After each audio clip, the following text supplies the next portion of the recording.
Hey, I'm Alex Radcliffe from Board Game Co., and today I'm reviewing Waste Knights 2nd Edition by Galactic Games. That 2nd edition is important. They had a 1st edition, this is the 2nd edition. That's as far as the story really goes. But Waste Knights is a game of post-apocalyptic survival. The goal of the game is you're going to have these various scenarios you're choosing before you begin the game, a whole book of different options over here, and there's base game, there's expansions, there's all this stuff. But you're going to be going through those different options, choosing a scenario, and then trying to go through the scenario, trying to accomplish your goals as the timer counts down. And those goals primarily involve exploring around the board, going from next location to the various key story points on the board. And every single turn, your characters will take 2 actions as they wander around trying to move, trying to interact, trying to explore, trying to do whatever they need to do to actually hit that end game. Now every single turn, as you move, after you're done moving, you're going to draw cards from the various exploration decks, cards that will have some sort of encounter that you will face. There are different options on the board. There's encountering various baddies as you go through, like, having these enemies you'll show up that you have to roll dice against, the combination of your stats, your weapons, all that, in order to actually take down the enemies. Or you'll have different tests or options, different things you can go through. And then there's the third card, the story cards, there's different options in those exploration decks that will drive the story forward and drive the various interactions and exploration elements you have in the game. There's also the exploration deck, which as one of your actions you can go ahead and explore. And then there's a variety of other actions depending on where you are, depending on what you're doing, whether you're trying to go to town, to interact, to get more gear, things like that, to repair, to heal, all those types of things. Now your character is comprised of the actual character as well as their vehicle. Each character has a vehicle as well. They'll have their various gear cards, and as your character levels up or explores in the wasteland, you'll either find more gear, you'll unlock more gear, you'll unlock more abilities, different options as you slowly level up your character from point to point, while you wander around the post-apocalyptic wasteland, engaging in various elements, engaging in those various interactions, slowly progressing the story forward. And the story forward is a big part of things. You see, as you go through the various stories, you'll be flipping through this giant book of tales, full of tons of interactions that your character will be progressing through. You'll go to a different point, you'll have a different story point, you'll have a little bit of a choose-your-own-adventure element going on as you get up to a point and there's a bridge, and then do you do X or Y? What happens next? Maybe the bridge collapses and you have to wander another way around. Maybe alternatively, you're sabotaging a base somewhere else and you have to choose again. Do you try to sneak past the guards unnoticed? And this is where things in the game will depend on both who your character is, on what stats you have, different aspects like that, as you both go through a choose-your-own-adventure phase, where the outcome is partially based on the choices you make in the actual choose-your-own-adventure,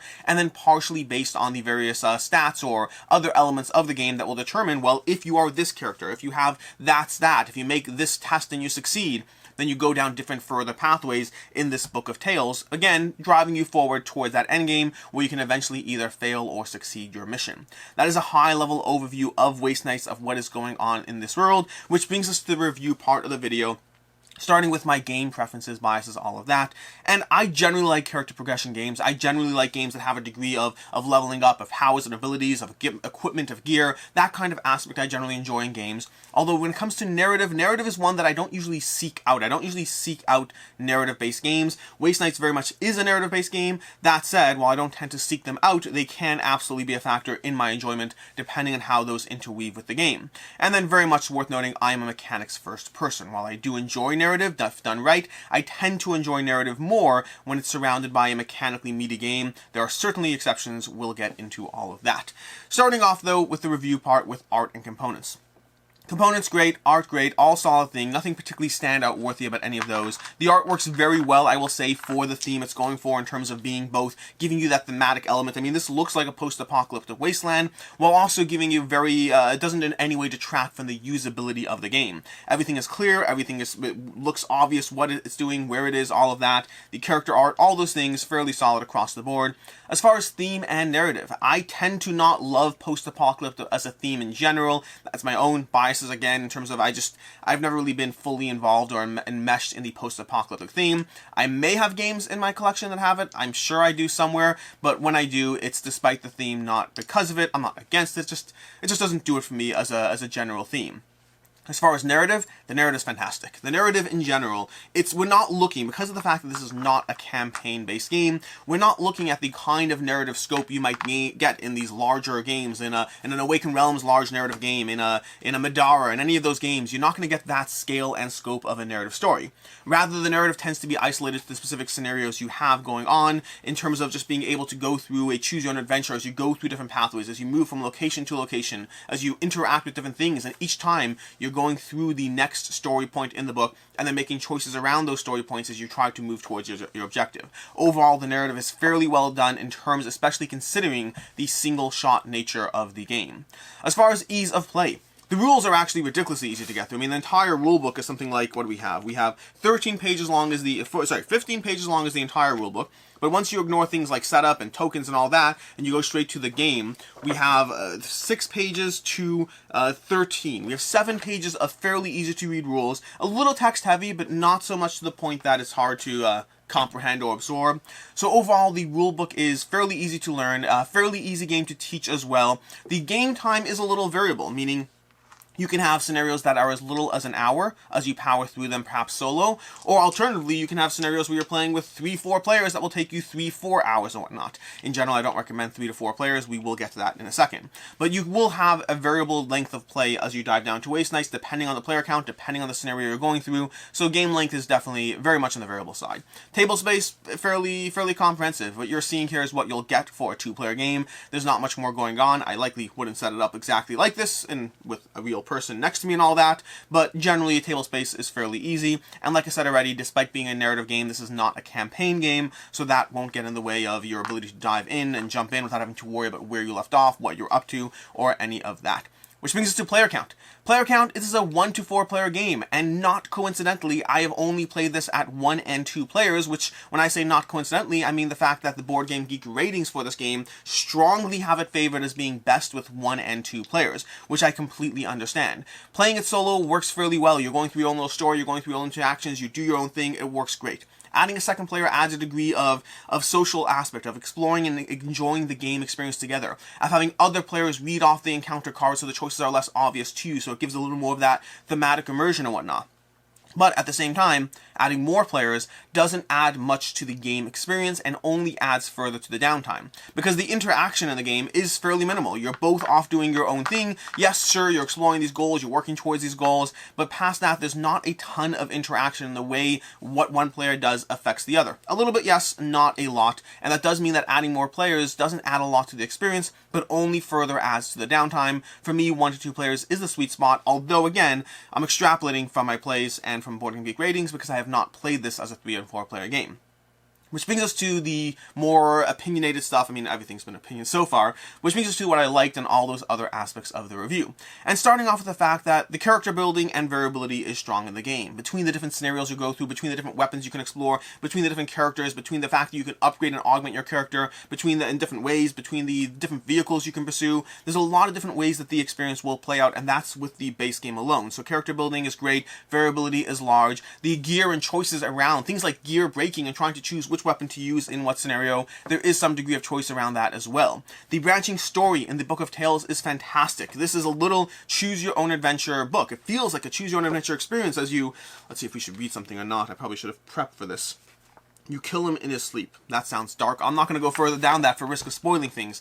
There's a lot of fun little story here and a lot of choices you make. Choices that feel thematic at times as you try to figure out what your person does in an attempt to accomplish their goals. And so the choose your own adventure, which is like a kind of, you have this whole board game that thrusts you into multiple little choose your own adventure branching pathways. And that gives you a lot of replayability, by the way, because going through the same exact story with different characters will have different outcomes, will have different things you can do, different interactions you can explore. So playing a single scenario, lots of replayability in here, depending on how this little book played out or the choices you made along the way. And then the fact that it's a single shot, it sort of feels like a campaign game, but it's more single shot. I enjoy the accessibility that provides. As far as what I can see others not liking or nitpicks and all of that, to begin with, not really to begin with, more exclusively, there's lots of luck in the game, especially when it comes to combat. Combat with the enemies, it often just comes down to rolling dice, seeing how things play out. While there's a lot more choice in the Book of Tales, and there is choice in the way you progress your character, most of the main interactions in the game will come down to luck. What card did you draw? How did you roll? What exploration card did you have? A lot of different lucks. Even the Book of Tales, much as I enjoy it, has a lot of luck. You're going to make a choice, and unless you know what's going on because you've played it before, at which point it starts losing some of that replayability aspect, but most of the time you'll make a choice, and then it does or doesn't work out for you. Maybe you make a skill check, and then there's luck there. Maybe you choose something that sounded like it was good, and it ends up with things not working out your way. So there's lots of luck in the story interactions, in the combat, in the general game of Waste Nights. As far as meaningful critiques, things that take away from my experience with the game, the mechanics in the game, and this does tie into the luck aspect to a degree, the mechanics in the game do feel a little bit on the light side. The game is mostly, part of that, the smaller rule book will feed into the fact that the game is more accessible, it's easier to dive into. If you're focusing on the narrative experience as the reason to dive into it, then that's great. This does give you a bit of a solid base in which to dive into that narrative experience. But at the same time, the actual mechanics at play, the choices you're making past that, tend to be a little bit more lighter in terms of what the game is offering you. You make choices around how you progress your character, and then past that, you just slowly move towards your goal, doing what you need, and encountering various luck-driven outcomes as you go through it. So it's very much on the lighter side as far as the game goes. And then lastly, there's a lot of storybook flipping in a way that potentially interacts with the experience, and potentially takes away from the focus of the experience, meaning as you're going through one aspect, you constantly have to go back and forth between the Book of Tales. I like the Book of Tales a lot, to be clear, but it can be a frequent interruption to what you're doing, especially if you're playing it with more players and you're waiting for someone else to resolve their thing. So there's a degree of reading together and going through it, but that can also take away from your immersion in any one particular aspect at any one particular time. As far as final thoughts and score for Waste Nights, I really enjoyed a lot of the aspects that Waste Nights does. The story was excellent, especially considering that it is a single shot. It was a lot of fun to go through this, and the flip book is honestly the Book of Tales. The Book of Tales is the main incentive I have to continue diving back into it, because I want to go through these adventures. I want to go through the various scenarios that they're giving me, and then go through the Book of Tales, but I kind of want to do that less with the actual board aspect. Mechanically, I found Waste Nights to be a little bit lighter, and the combination of the theme that doesn't work for me as much with the lighter mechanics means that the story part is, interestingly enough, the part that has me most invested. And I would say it gives you a solid overall experience, especially considering that single shot aspect of the game, the fact that it's not a campaign-driven game. Because in my head, I'm inherently comparing this to, like I said, Awakened Realms games, to ISS Vanguard, to Aetherfields, to games like Madara. I'm inherently comparing the depth and story that this has provided me against those, but that's not a fair comparison because this gives you that single shot advantage, that single shot story, the lack of a campaign, and so this makes the Waste Nights a significantly more accessible game. Overall, I did enjoy my time with Waste Nights. It's a fun, solid game that I can recommend. It is lighter in the board, but the story and overall package is a solid one. This one I'm rating a 3.5. I enjoyed it, I liked it, but also lighter mechanics has me holding back from where I would rank this one. If you're looking for other game recommendations, I know it's not out yet, but I would recommend ISS Vanguard. ISS Vanguard, while being a campaign, it's a deeper, meatier experience, not in terms of the mechanics. ISS Vanguard is lighter in the mechanics, but it's one that gave me the same feeling of lighter mechanics, but a story that has me invested, although it does have that barrier of being a campaign game, but that one is a game that you could actively pledge for, at least as of the time of this video, but it's not one you can currently buy in stores. And if you want something a little more accessible, that again, lighter on the mechanics, great on the story, but more focused on the single-shot adventure, Destiny's from Lucky Duck Games is another fantastic game that if you enjoyed either of these experiences, I imagine you'd enjoy the other. Until next time, I'm Alex Ratcliffe from Board Game Co. I hope this video was helpful, and as always, have a good one.